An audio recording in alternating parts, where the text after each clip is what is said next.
se utilizan compuestos iodados hidrosolubles y la dosis va a depender de la vía de administración que se utilice. En el caso de que sea por vía intravenosa, son 453 miligramos por kilogramo de peso corporal en los adultos, y cuando se aplica directamente en el sistema urinario es en concentraciones del 15 al 45%. Y hay un riesgo pequeño del 5% de que presente reacciones adversas. Y este riesgo es aún menor cuando es directamente en el sistema urinario, pero pues igual se puede presentar. Y entre las reacciones que puede presentar son náuseas, vómito, urticaria, exantema y nefrotoxicidad inducida por contraste, que en este caso los pacientes que tienen más riesgo son aquellos con diabetes, con insuficiencia renal previa o en quienes se administró una dosis muy alta del medio de contraste. La siguiente. Ahora, entre las ventajas está que se pueden tomar imágenes de casi cualquier parte del cuerpo, que no es tan costosa y tampoco requiere de un gran espacio, y que se puede contar con equipos portátiles en las salas de operación, en consultorios y así. Y entre las desventajas está que utiliza radiación ionizante y que en las vías urinarias se va a requerir de medios de contraste. Ahora, aquí tenemos algunos de los tipos básicos de estudios uroradiológicos. En primer lugar están las placas abdominales simples, o también llamadas CUP, por las iniciales de riñón, uréter y vejiga, y pues las demás que vamos a checar. Y la radiografía simple de abdomen se suele llamar igual la radiografía preliminar, porque antes de que se tome o que se haga un procedimiento más avanzado o más complejo, primero se toma una radiografía simple, como si fuéramos de lo más simple a lo más complejo. Entonces, por eso se llama preliminar. Y para esto el paciente debe estar en posición supina, y pues se toma la radiografía y nos puede mostrar alguna anormalidad ósea, alguna calcificación, igual la forma y el tamaño de los riñones, que en el caso de un adulto el tamaño promedio es de 12 a 14 centímetros de largo. Y otro de los estudios es la urografía intravenosa, o también llamada urografía excretora o pilografía intravenosa. Y esta consiste en que se toma una radiografía de las vías urinarias después de aplicar un medio de contraste. Y aquí nos va a mostrar si es que existe alguna lesión, anormalidad, y esta es fácil de realizar y bien tolerada por los pacientes. La siguiente.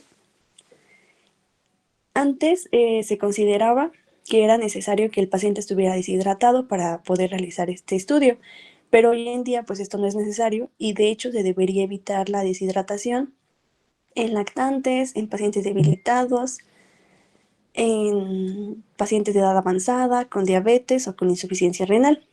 Y la técnica consiste en que se toma primero una radiografía simple de abdomen, después se inyecta el medio de contraste y se van tomando radiografías a ciertos intervalos. Igual existen algunos dispositivos de compresión abdominal que van a obstruir de manera temporal el paso de la orina por los uréteres, y de esta forma el medio de contraste se acumula más en los riñones. Y igual hay unos tipos de radiografía según la técnica. Está la radiografía inmediata y la radiografía demorada, que es si se toma inmediatamente o después de administrar el medio de contraste. Y la radiografía erguida y posmicción, si es que el paciente está de pie o si se toma con el paciente ya orinado, que en este caso se podría observar si es que queda orina en la vejiga.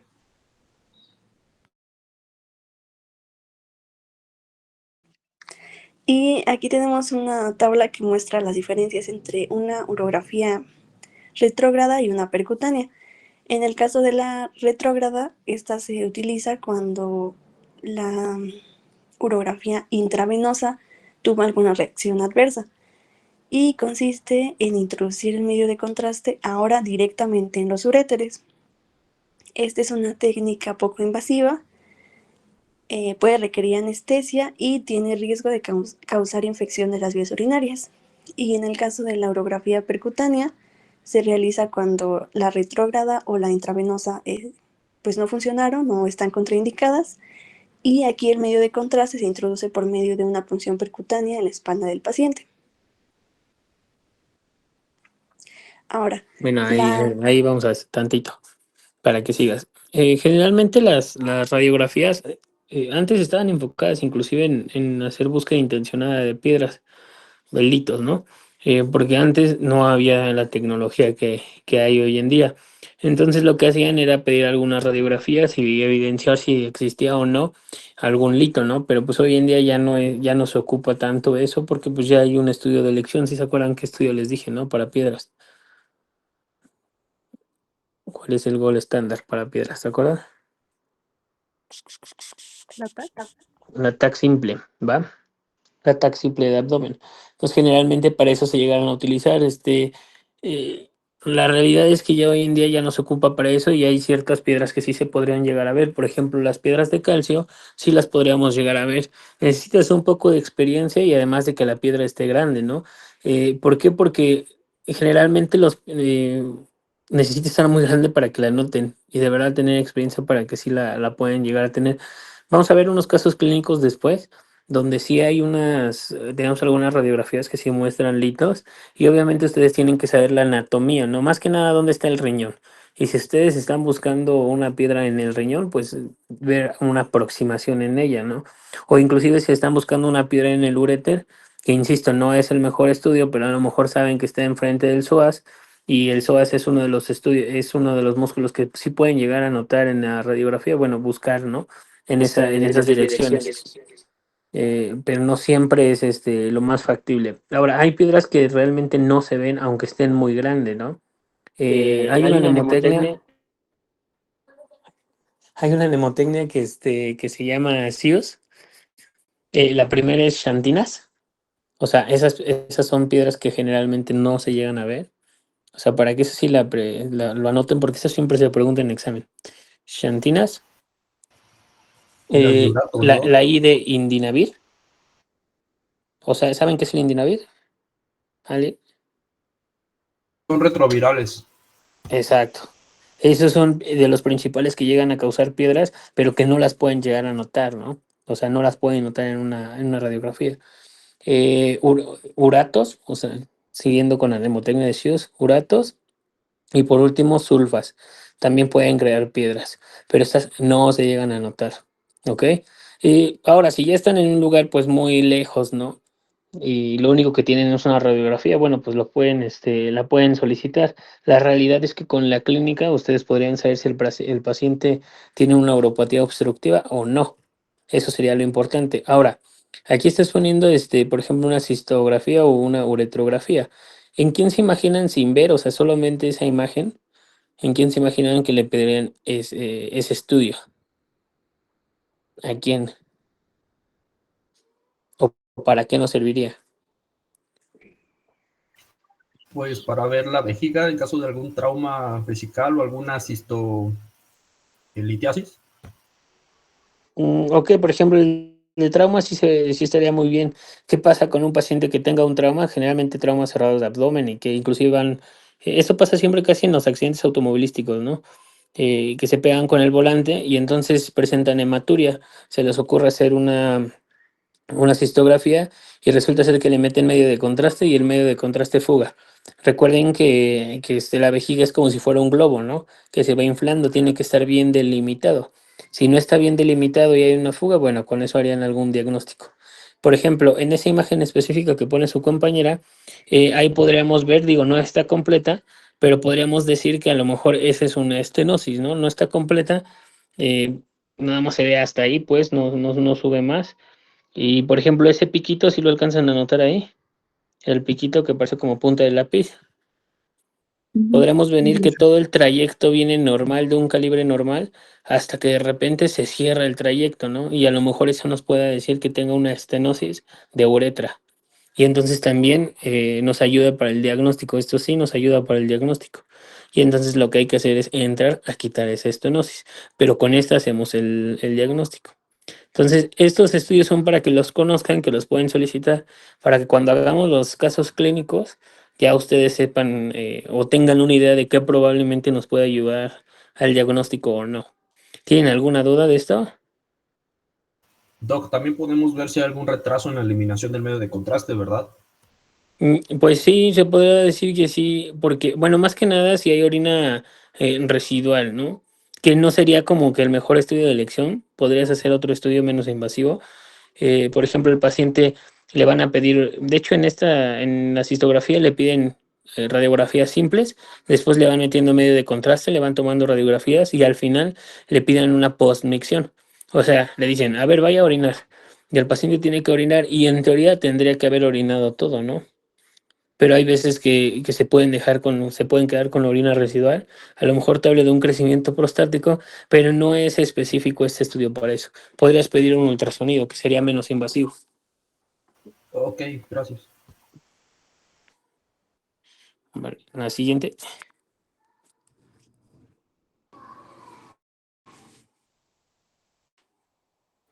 Bueno, esos estudios pueden ser útiles para detectar que algún caso de reflujo vesicureteral, si es que al momento de administrar el medio de contraste, pues en vez de seguir eh, el, el flujo de la orina normal, pues se dirige hacia los riñones, hacia los uréteres.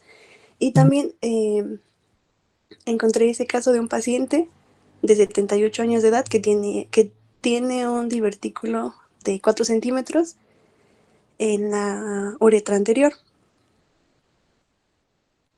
O sea, ahí es muy evidente, ¿no? Vean, o sea, comparen la imagen anterior que tenía su compañera, cómo es que tiene cómo es un trayecto de un calibre, y en esta imagen, cómo se hace una bola, ¿no?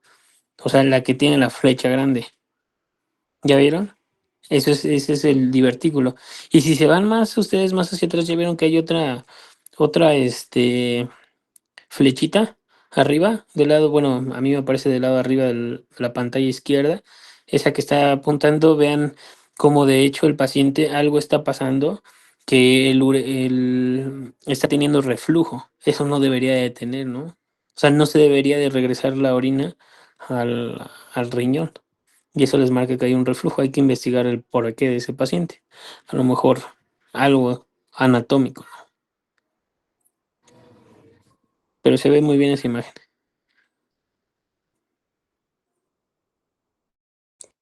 Y ya por último está la angiografía, que pues como hoy en día existen técnicas menos invasivas, pues ya no son tan utilizadas.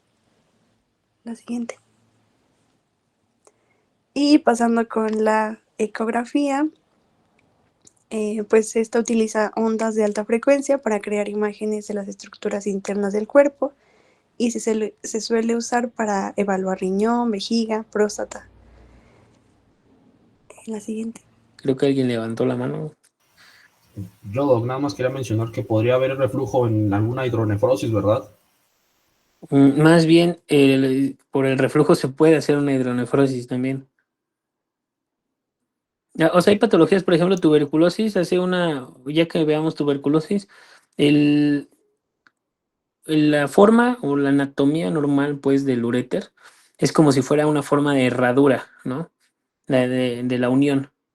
Y entonces eso hace que cuando la vejiga se va llenando, esa se va estirando y actúa como válvula.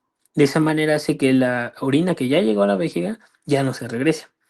Y por ejemplo, en tuberculosis hay una característica muy específica que hacen búsquenlo en sus teléfonos ahorita para que no se queden con esa duda. Hacen una cosa que se llama uréter en hoyo de golf. Así pongan, uréter en hoyo de golf. Y aunque se esté llenando, queda el uréter como en círculo, o sea, hace reflujo. Y eso te puede provocar una hidronefrosis, ¿no? Por reflujo. Vale. Y ahí en la otra imagen que pusiste del ultrasonido, vean cómo justamente lo del caso clínico que veíamos ese día, ¿no? Que decían que no sabía ni qué show. ¿Sí se acuerdan cómo podemos describir para fines didácticos, el riñoncito? Como balón de americano, ¿no? O bolillo, algo así, ¿no? Digo, Exacto. Exacto. Ya vieron cómo es como si fuera un bolillito, un balón de fútbol americano que en el centro tiene blanco, ¿no? Entonces de esa manera pueden saber que pues es un riñón sano. Ese es un riñón sano. Y se acuerdan que les decía que lo blanco precisamente es el seno. Eso es a lo que se le llama seno renal. A ver, siguen. Y en una litiasis puede haber proyección de alguna sombra posterior, ¿no, Doc? La sombra acústica. Sí, justamente pueden hacer una sombra hacen como un color blanco completamente y después hacia abajo hacen la sombra acústica posterior. Búsquenlo así de una vez en sus teléfonos. Así, a ver, déjenme, busco una. Lito renal. Ok. Se los voy a mandar. Digo, la realidad es que no me gusta dar clases en línea, está bien pinche feo, pero hoy no los pude ver. Pero estoy dando lo mejor de mí, crean.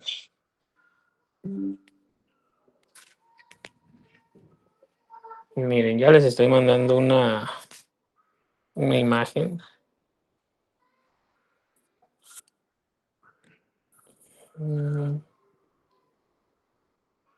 Se las estoy mandando al grupo, pues.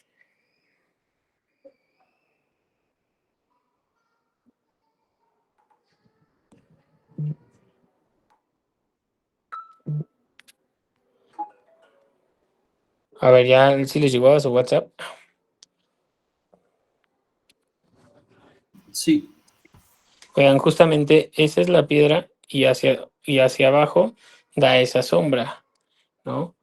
Ya se las estoy, de hecho, ok.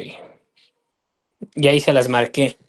Vean cómo se ve, ahí se las marqué en verde. El hito, que es el primer donde está el círculo, y vean cómo hacia abajo se ve como si fuera una sombra, una línea negra. ¿Ya la notaron? Esa es una sombra acústica posterior. Esa es una piedra. Eso sí es una piedra. Esas cosas que dicen que microlitiasis, la fregada, la neta, eso no es cierto. Es una man, están mintiendo. Pero eso sí es una piedra, ¿va? ¿Dudas? No. No, y ultrasonido pueden tener ya en el consultorio. Ya los ultrasonidos hoy en día son mucho más económicos, más accesibles y la neta es que si lo dominan van a tener mucho apoyo diagnóstico. La que Si no sigue. tengo TacToc, ¿puedo usar Ultra? ¿Ultrasonido? Ajá. Sí, no, sí, pues de hecho, lo primero que vas a hacerle es un ultrasonido a tu paciente. Y si tu ultrasonido no ves la piedra, porque lógicamente no ve el uréter, pero en el ultrasonido tú ya ves una ectasia renal solamente de ese lado del riñón, ya obviamente estás hablando de una piedra, ya ni siquiera necesitas la TAC, con eso haces el diagnóstico.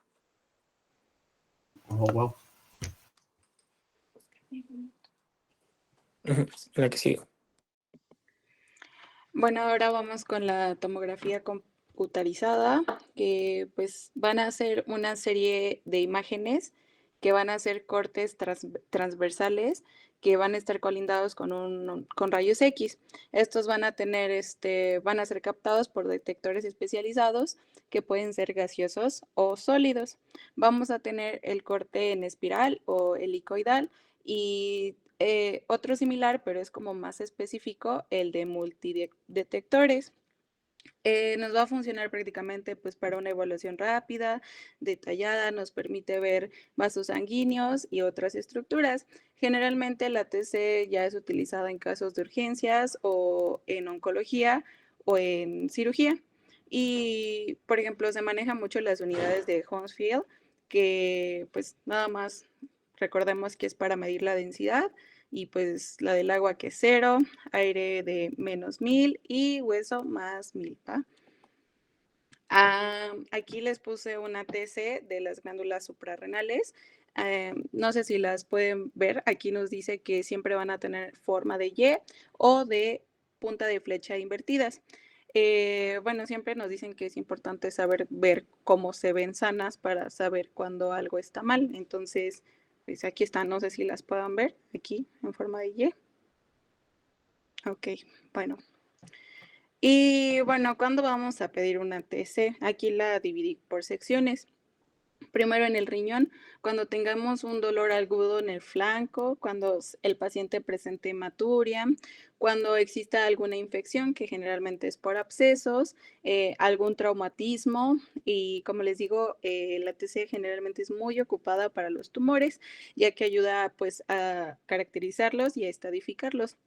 ¿Se va a utilizar contraste? Sí, pero pues tenemos las excepciones, ¿no?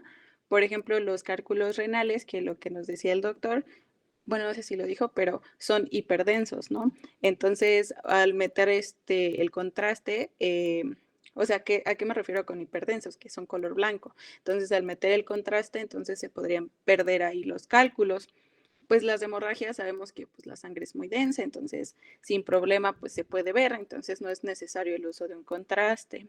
Y pues en la extravasación urinaria, pues, pues primero, ay, aquí cómo era, creo que es para ver si hay líquido o no, o sea, ahí más o menos.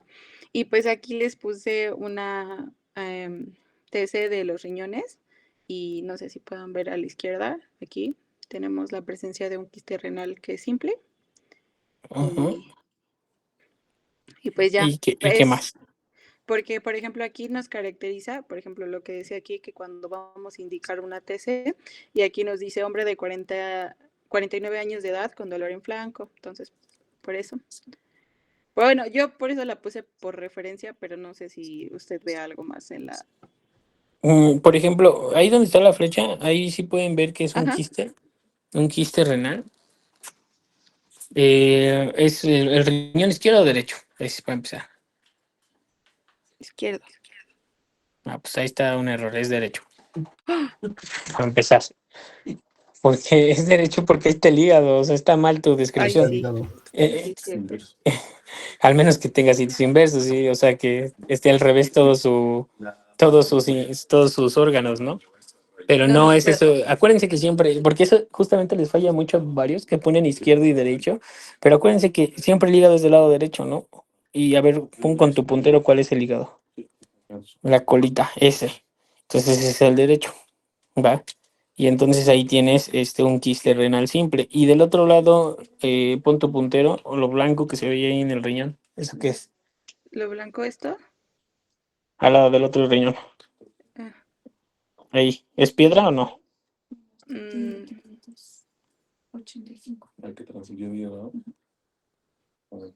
Justamente ese es una tomografía con contraste y esa es una fase de eliminación. Y entonces la fase de eliminación se ve cómo empieza a tirar el medio de contraste y por eso se ve blanco. Y a veces ustedes mismos llegan a ver Urotax y ven blanco y piensan que es una piedra, ¿no? No, ese es un medio de contraste. Ya después vamos a aprender a identificarlas, ¿va? Se puede Aquí medir para sigue. ver si hay estrechamiento ¿Mande? también, ¿verdad? ¿Se puede medir qué? A ver si hay estrechamiento también, para ver si la piedra ya Sí, descendió. sí, pero por ejemplo, suponiendo, vamos a poner un ejemplo, ese estudio está mal, ¿ok? Pero suponiendo que esa es una fase simple y ese punto que vemos ahí es una piedra, el riñón no está dilatado. Entonces quiere decir que no hay nada en el uréter, no hay problema en el uréter, el problema está en el riñón. Haciendo el ejemplo, O sea, pero esa tomografía no es como muy buena, muy didáctica, que digamos. Pero sí puede medir hasta inclusive la dureza de la piedra. ¿Sabe alguien cómo? La dureza se puede medir con las ondas de choque. Cirugía, no, nada más la que pasó. Ah, pero fue esta semana, perdón. No, las piedras se pueden medir por una cosa que se llama unidades Hounsfield. Hounsfield. Entre más unidades Hounsfield tenga, más dura está la piedra. Es decir, una piedra que tenga más de 1200 unidades Hounsfield está durísima. Pero una piedra, por ejemplo, de ácido úrico llega a tener hasta 400, 600 unidades Hounsfield. Es súper blandita. Entonces eso se rompe bien rápido. Eso más que nada no te ayuda como a hacer el diagnóstico de piedra, ¿no? Sino te ayuda a saber cómo la vas a operar o qué instrumental vas a necesitar. Eso es lo que te ayuda.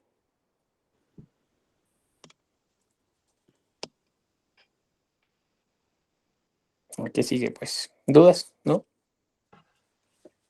y bueno, continuando, se van a utilizar igual en los uréteres. Una de las indicaciones es cuando ya tenemos la sospecha de tumores ureterales o alguna obstrucción. Como digo, o sea, bueno, como decía la bibliografía, nos ayuda mucho a determinar la causa y su localización. Y pues aquí les puse un estudio ideal para, por ejemplo, una tesis helicoidal sin contraste oral ni intravenoso. Sería un estudio de elección para algún cólico renal o sospecha de urolitiasis, por lo que decíamos, ¿no? Pues no vamos a utilizar contrastes y vamos, si estamos buscando, pues cálculos, ¿no? Porque pues, son blancos y esto hace que se vea blanco, pues las partes por las que pasa el contraste. Y en la vejiga urinaria, pues nos va a ayudar para la estadificación de tumores, así como pues algún diagnóstico de alguna ruptura vesical post-trauma. Y pues también aquí tenemos un estudio especial que es una cistografía por TC, que para que vean es llenar la vejiga con contraste diluido retrógrado, lo que va a hacer que va a aumentar, bueno, va a mejorar la sensibilidad para poder detectar los tumores y las rupturas vesicales. En la próstata, el uso de TC va a ser para poder identificar linfadenopatías, pues, que es la detección de ganglios linfáticos comprometidos, obviamente el cáncer y la detección de abscesos prostáticos. Y pues también tenemos pues que la TC multidetectores nos puede ayudar para la localización del cáncer prostático. En los testículos, pues nos va a ayudar a la detección del sitio del testículo no descendido, que es la criptorquidia, y también para la estadificación del cáncer testicular, y pues ya también para checar cómo está la metástasis de los ganglionares o a la distancia. Y aquí les puse una TC porque ahora vamos con las glándulas suprarrenales. ¿Y cuál va a ser, pues, el objetivo? Va a ser poder distinguir un adenoma benigno versus un carcinoma o alguna metástasis. El estudio ideal para va a ser una TC con contraste intravenoso más imágenes retardadas. El tiempo va a ser de 10 a 15 minutos y va a tener un deslavado rápido del contraste en adenomas benignos. Y pues aquí nos dice, ¿no? Que ese deslavado nos va a ayudar a poder identificar si esa adenoma es benigno o es maligno. Y aquí tenemos, pues, en la imagen superior derecho, es imagen superior derecha. Es que, bueno, una densitometría de corte delgado. Creo que se le apagó Está el ya. doctor al doc. Aguántate 5 minutos porque se le apagó el Se le celular. apagó el doc. Oh, ok.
Hola, hola.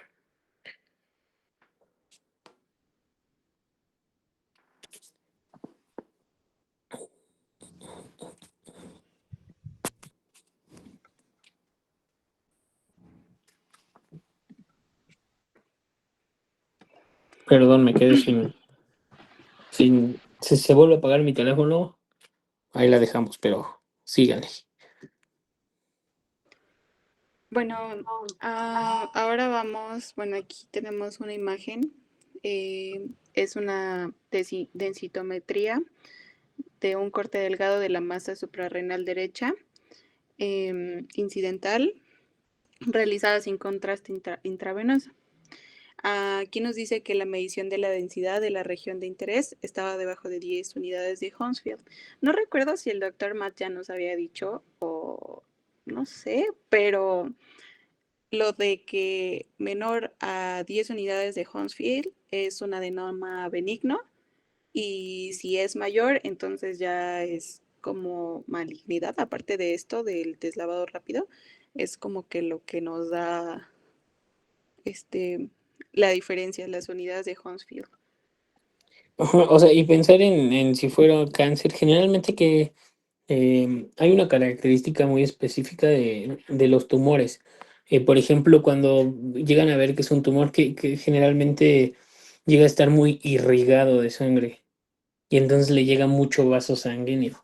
De esa manera se podrían dar cuenta que es algo maligno, ¿no? Es súper independiente del tamaño, ¿eh? Puede haber un tumor muy pequeño, pero sea maligno. O un tumor muy grande, pero sea benigno, ¿no? De hecho, ya cuando veamos, por ejemplo, tumores específicos del riñón, a veces inclusive no sabemos qué tumor sea, pero el simple hecho de que sea un tumor, no sabemos de qué estirpe puede ser, no está ni siquiera recomendado hacer biopsia y después quitarlo, sino de hecho lo quitas completamente el riñón o quitas la lesión y ya después la mandas a estudiar. Entonces no hay manera. Lo que sí es nada más ver si es benigno o maligno, depende mucho de la irrigación del tumor.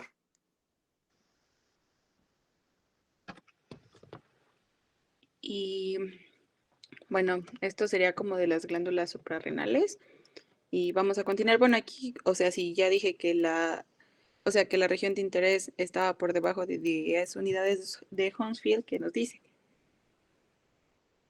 pues que es un adenoma pues benigno, ¿no? Bueno, y ya mayor, pues ya sospechamos, ¿no? Y ahora pues vamos con las ventajas y desventajas.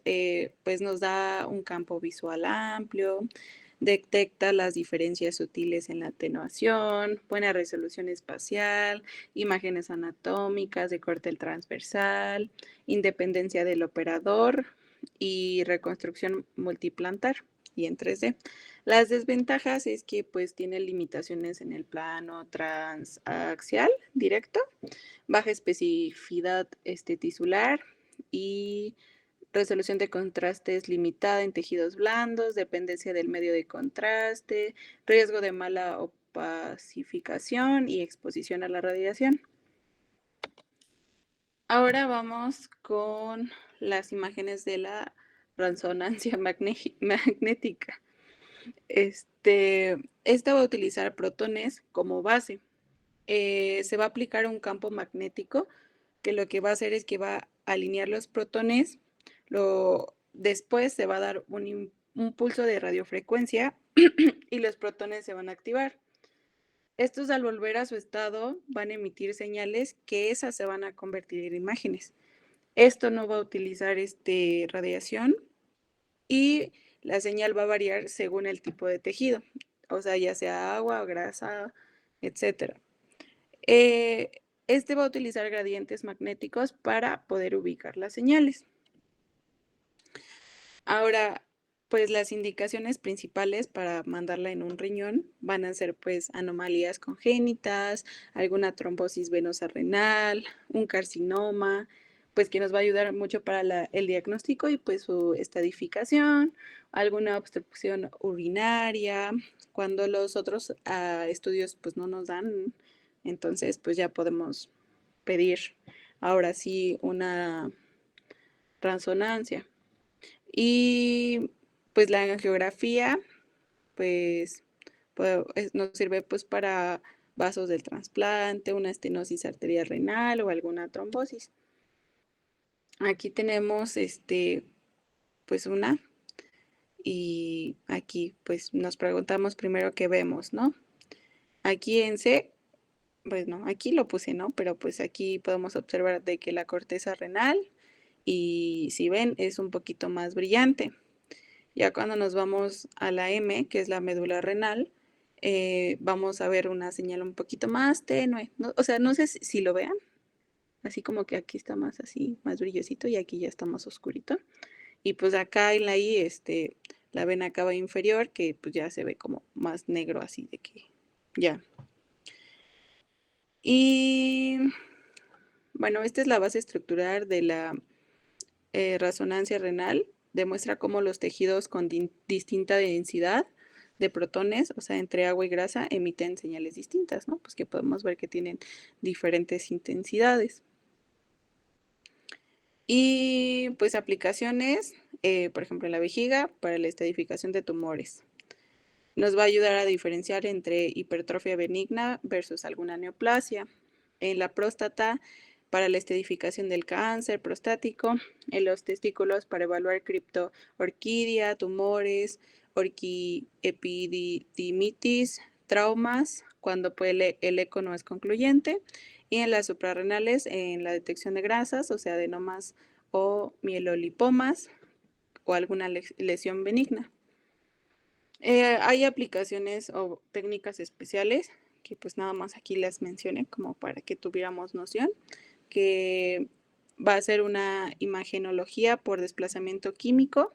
Esta va a detectar la grasa microscópica y va a ser característica de las lesiones benignas. Una urografía por RM sin contraste, que va a mostrar la orina como líquido brillante, útil en uretohidronefritis y en pacientes alérgicos al contraste, porque como ya había mencionado Jazz, pues sí tiene algunos efectos adversos. Y la ponderada por difusión, que va a detectar tejidos con restricción de agua, como necrosis o tumores. Y pues aquí tenemos de que las ventajas y las desventajas. Una ventaja es que nos va a dar imágenes de cualquier plano, va a tener un campo de visión variable, excelente contraste, importante pues que no utiliza radiación ionizante, menor dependencia al operador, y pues puede obtener imágenes vasculares y urinarias sin contraste. Las desventajas es que es una exploración más lenta, puede afectar la claridad en estudios dinámicos, y pues por ejemplo aquí están algunas contraindicaciones que son absolutas, que no se deben, o sea, que cuando sepamos eso no lo debemos de aplicar, que son clips de aneurisma, fragmentos metálicos en el ojo, dispositivos eléctricos como marcapasos, neuroestimuladores, implantes cocleares y así. Y pues una contraindicación relativa pues es el embarazo, ¿no? Pero pues aquí nos pone que hay que evaluar el riesgo-beneficio. Y pues este es un cuadro donde comparan todos los métodos que vimos, la ecografía, la tomografía, la resonancia y la urografía tradicional.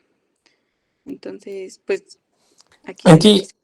estos estudios, como tal, son, la verdad, pues son estudios que vamos a ir viendo a lo largo del curso, de todos los temas. O sea, ahorita, como les digo, es una empapada nada más, que sepan que existen, que sepan que están ahí para ver en qué casos los podemos utilizar y en su momento ir dando más explicaciones de ellos.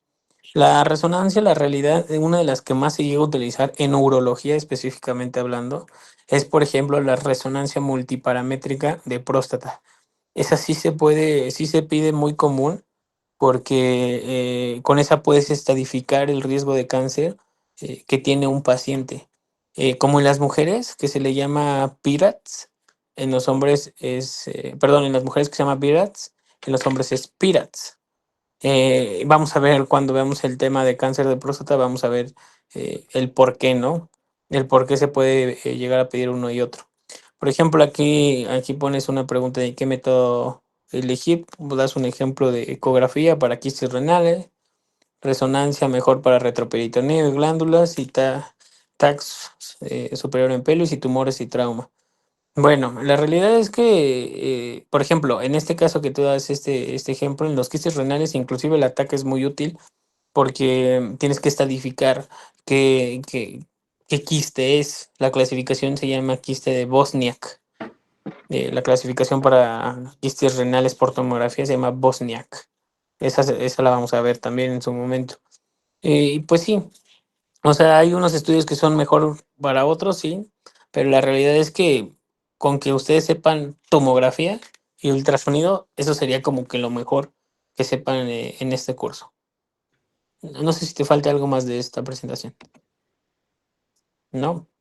Bueno, No, ¿quién doctor. sigue? ¿Quién le Seguimos va? nosotras, Doc. Es infecciones bacterianas. Pues, un temazo. Sí.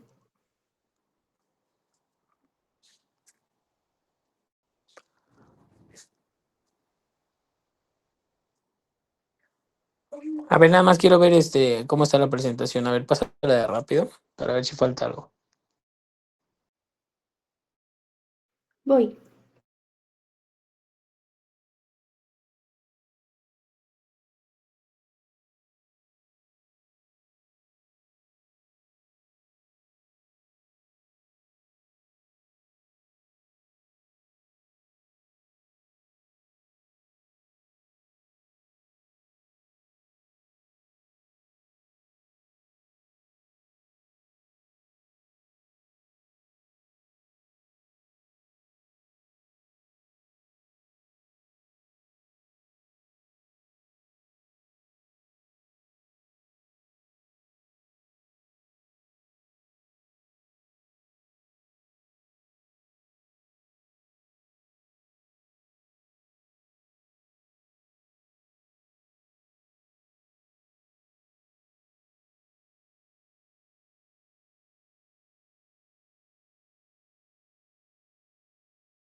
¿Cómo van con la presentación? La mandamos al grupo, Doc. ¿La presento? ¿Aquí? Ah, pues sí, estoy esperando eso.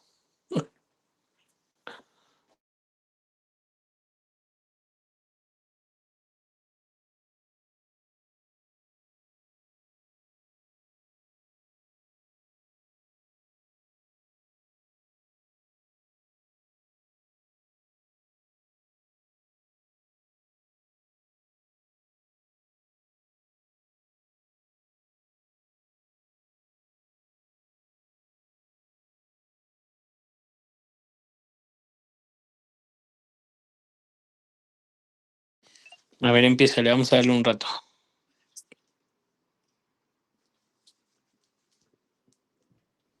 Ok. Bueno.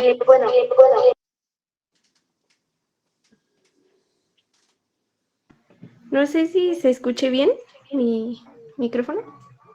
Si quieres a tu otra cosa, ponle mute o algo para que no se escuche. Vale.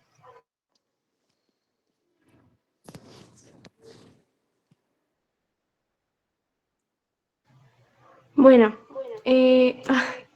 No, espere. Es que no puedo silenciar el otro.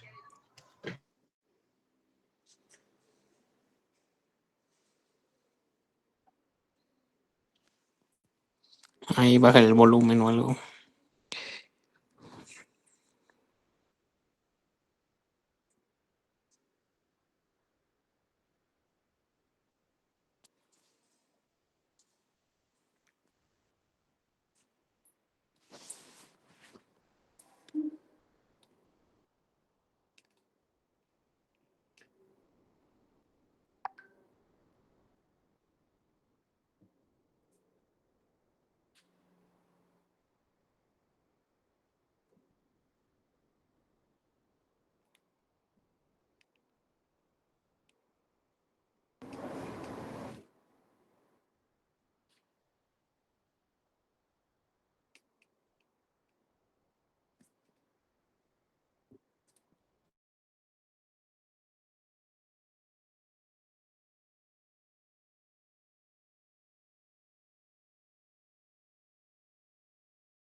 Bueno, vamos a comenzar con el tema de infecciones bacterianas de las vías genitourinarias.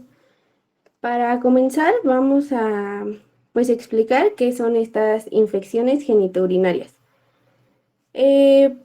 Para esto se va a entender que estas van a ser la presencia o la proliferación de microorganismos patógenos en el tracto urinario, específicamente pues bacterias. Y las estructuras que pueden involucrar es absolutamente cualquier segmento del sistema, desde los riñones hasta lo último que pues es la uretra.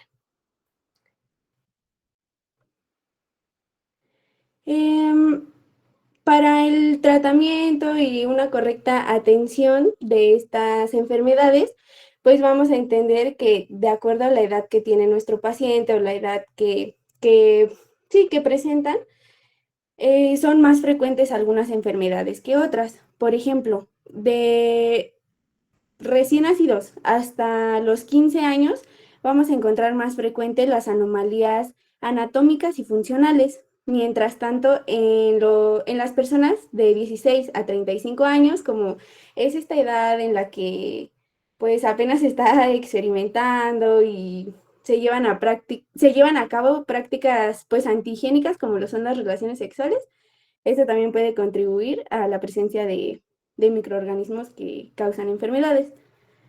Y pues no específicamente nos referimos a una enfermedad de transmisión sexual, sino cualquier tipo de bacteria. De 36 a 65 años tenemos a la cirugía, en caso de los hombres, obstrucción prostática y pues tipos de sondaje como lo es el sondaje vesical. Y a los mayores de 65 años tenemos que se le añaden situaciones como la incontinencia. A ver, ahí les va una pregunta. ¿Cuál es el riesgo de padecer una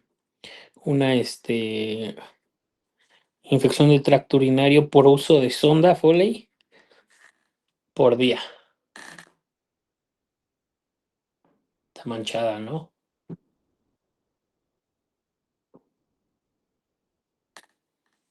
¿Qué porcentaje creen? ¿Un 40? No, por día no. Imagínate, en 3 días ya tiene una infección. 0.2 o 2%. 3%. 3%. El 3% por día. ¿Esto qué quiere decir? Si un paciente le dejan una sonda por 10 días, ¿cuánto tendría ya de por ciento de probablemente tener una enfermedad, una infección? 30. 30. Y si lo tenemos 30 días, 90.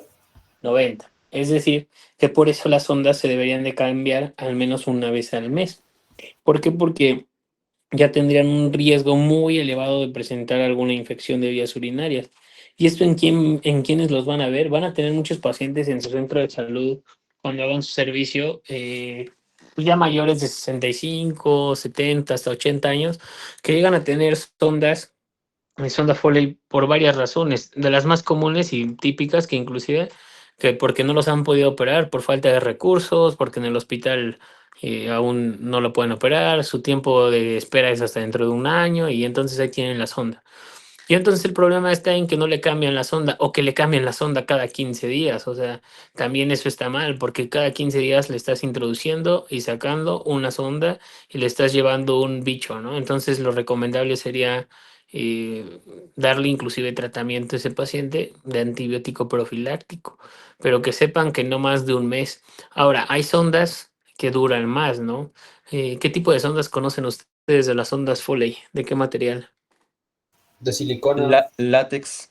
Silicón, látex, por ejemplo. La de látex es la más común, ¿eh? Es la cafecita, ¿no? Si la han visto.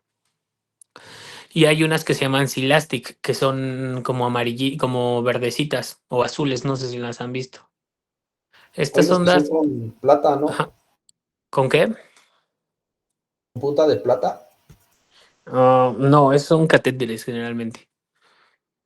Estas ondas que yo te digo son de materiales como de tipo teflón, digámoslo así. Se llama Silastic o silicona.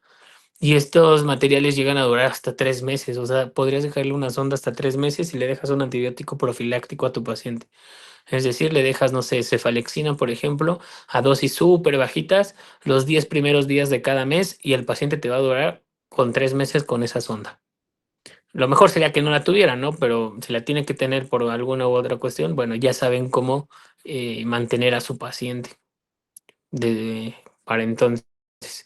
Y por ejemplo, aquí la epidemiología en la infección del tracto urinario, pues generalmente eso siempre es pregunta de examen. Lo más frecuente es en mujeres, ¿ok? Siempre es lo más frecuente, siempre, siempre. ¿Y por qué? Pues por la anatomía, ¿no? La uretra de la mujer está mucho más cerca del ano que la uretra del hombre. La uretra del hombre pues, suele ser un poco más larga, ¿no? 12 hasta 13, 15 centímetros de uretra completamente, a comparación de una uretra de una mujer que va de 4, 3 hasta 5, hasta 6 centímetros, ¿no? Depende. Y esta es mucho más corta y entonces por eso tiende a infectarse mucho más rápido. Y aquí su compañera hablaba, bueno, de los pacientes menores, pues sí, generalmente ya les decía, creo que a ustedes en la clase pasada, no me acuerdo, los pacientes que llegan a tener fimosis, que imagínense que esos pacientes ya llevan, no sé, 5 años y siguen con anillo fimótico y no pueden orinar bien, pues tienen múltiples infecciones de vías urinarias, pues porque nunca se pueden asear adecuadamente. Esa es la razón, ¿ok? Y lo de relaciones sexuales, eso sí es muy común justo en esa etapa de la vida. Recuerden que cuál sería la mejor manera de prevenir una infección del tracto urinario después de un acto sexual, ¿cómo lo harían?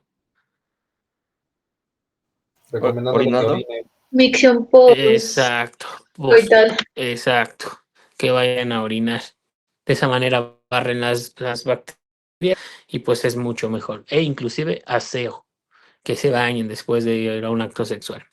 Esas serían unas buenas recomendaciones. A ver, la siguiente. Bueno, como método de defensa de nuestro cuerpo hacia las bacterias, tenemos muchas cosas, ¿no? Vamos a dividir esto en tres. La primera, vamos a explicar cómo es que pueden entrar las bacterias para causar una infección. Son cuatro posibles casos. En el primero es que las bacterias asciendan desde la zona periuretral hasta donde quieran, ya sea a la vejiga, a los uréteres o hasta el riñón. La segunda es por dispersión hematógena, la tercera linfática y la cuarta pues es directa. Como método de defensa, nuestro cuerpo pues produce la orina, la cual pues en su mayoría el 95% de su composición va a ser agua, pero en el otro 5% restante tenemos diferentes sustancias, diferentes cosas que ayudan. Por ejemplo, la urea, esta va a ser más o menos el 2% del 5% que nos quedaba, y este va a ser el producto del desecho del metabolismo de las proteínas.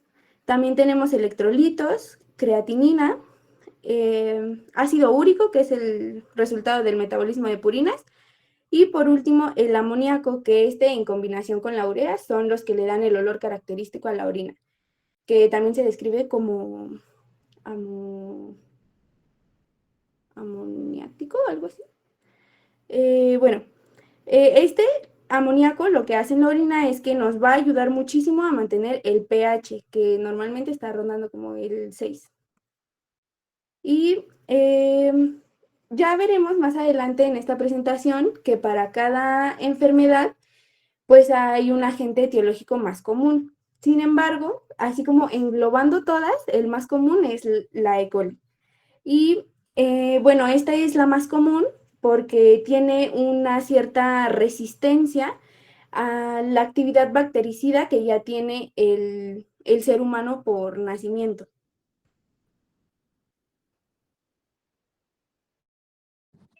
Entonces, la causa más común es E. coli, ¿va? Y la etiología más común es el ascenso de las bacterias, ¿ok? Por eso, muchos de los pacientes empiezan con cierta clínica. Por ejemplo, es bien fácil y vamos a acabar la clase en este ejemplo. Por ejemplo, cuando un paciente llega, no sé, vamos a poner el caso de un hombre, ¿no? Se infecta de vía ascendente, ¿qué quiere decir? Vamos a decir que tuvo una relación sexual y se infectó. Esta bacteria entra por el pene, o sea, hace por la uretra, y entonces infecta la uretra. Si infecta la uretra, ¿cómo se llama? Uretritis. Uretritis, exacto. ¿Pero qué creen? Un minuto, esperen. Bueno, ya llegó. Un minutito, ¿no? Y ahorita lo paso. Vale. Ya. Y entonces esta bacteria sigue ascendiendo y de repente llega al lóculo prostático e infecta la próstata. ¿Cómo se llama? Prostatitis. Prostatitis. Me vieron que es bien fácil esto. Y ahora, esa bacteria dice, no, le sigo echando ganas y sigue avanzando. Y se sube a la vejiga. ¿Cómo se llama? Cistitis o infección de vías urinarias bajas. Excelente, muy bien. Muy bien. Y ahora, de repente, se va al uréter e infecta el riñón. ¿Cómo se llama? Pielonefritis o infección de vías urinarias altas. Excelente. ¿Ya vieron cómo es súper fácil? O sea, literalmente es muy fácil, solamente necesitan razonarlo. Esa es la vía de diseminación ascendente. Y ahora, si se va del riñón y se va al torrente sanguíneo, ¿cómo se llama? Septicemia. Exacto. De foco urinario. Urinario. Excelente, muy bien. Bien, y entonces es súper fácil eso. Ahora, ahí en la próstata puede llevarse otro trayecto. Como están los conductos eyaculadores, también las bacterias se pueden ir por los conductos eyaculadores y entonces irse al testículo y generar ¿qué? Bueno, al Bueno. epidídimo, Epididimitis. una epididimitis. Y si el epidídimo avanza y se va al testículo, se le va a llamar orquiepididimitis. ¿Ya vieron? Súper sencillo, ¿no? Entonces, eso es lo que te puede dar una infección. Depende de dónde esté la infección, es el tratamiento adecuado de cada uno de ellos. Pero eso lo vamos a ver el día lunes, a la misma hora, por el mismo canal. ¿Dudas hasta ahorita? No. Bueno, pues espero que el lunes nos veamos en persona, porque esta no me gusta para nada, pero tenía mucha consulta acá en Pachuca y ya me está esperando el paciente. Entonces, nos vemos el lunes, ¿no? Sí, doctor. Cuídense. Hasta luego, Doc. Hasta luego. No beban mucho en la feria de tu